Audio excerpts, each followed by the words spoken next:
Hi everyone, in our Parsha this week, in Parashat Ki Tavo, there's a list of curses that could befall the Jewish people for the failure to follow in the ways of Hashem. And one of the curses that's listed, in fact, it's the last one that's listed, it says, Arur asher lo yakim et divrei haTorah hazos.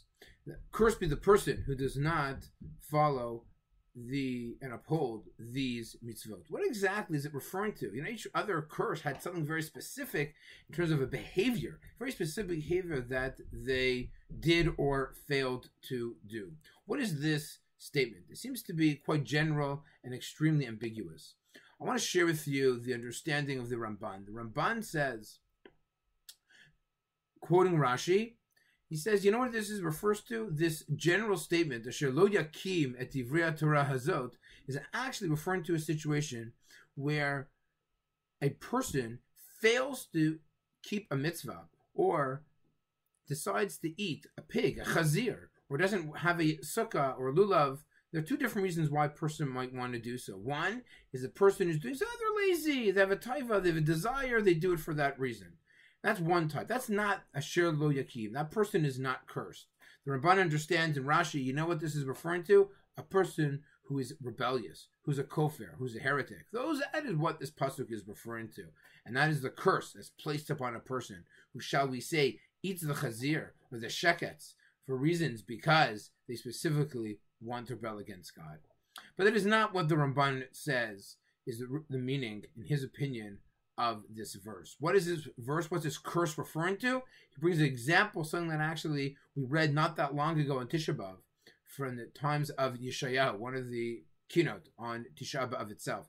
Talks about a time where Yeshayahu HaMelech was living during a very difficult time. The Jewish people, the Medrash goes on to say that the Torah was opened. He found the Sefer Torah. What was it open to? It was open to this pasuk.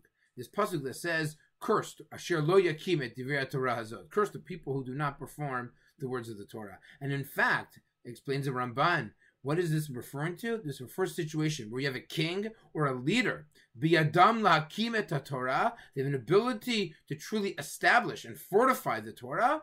Those among those individuals who are not keeping it, and even if not they were righteous, says the Ramban, they were tzaddik amor b'ma'asav, they themselves, and they have an ability to uphold the Torah, and they have ability to ensure the Torah is being supported and being kept, even among others, and they have the power to do so, and they don't do it. That's what this curse is referring to. And that, says the Ramban, is karov linyan. He says this is, shall we say, the pshat of the pasuk. But then he goes on to say something very interesting. Al derech agadah. What is this derech agadah? It refers to a situation that we're all perhaps a little bit familiar with from Shul. What happens? Arur, curse the person who, based on the Masechet Sofrim, a person has Hagba, what they must do, they have to show it, the letters of the Torah, to the people who are standing around. And says the Ramban, what happens if this person takes the Torah and doesn't show it to other people who are standing around? Instead, he just, puts it down right away, and no one gets to see it. The men don't get to see it. Women don't get to see it. The children don't get to see it. Such a person is, in fact, cursed.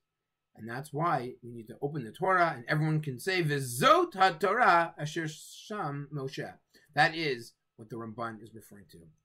I think maybe the Ramban is saying it's not just a technicality that we have a responsibility of Hagba to show the letters to everyone who's congregated there. But I believe we have a responsibility to show everybody the beauty and the meaning of the Torah, especially in the modern world that we live in. Cursed be the person asher lo yakim et divrei Torah hazot, has an ability to show others, to educate others, to teach others, to lead by example the beauty of the Torah, of the way of life that we try to live up to.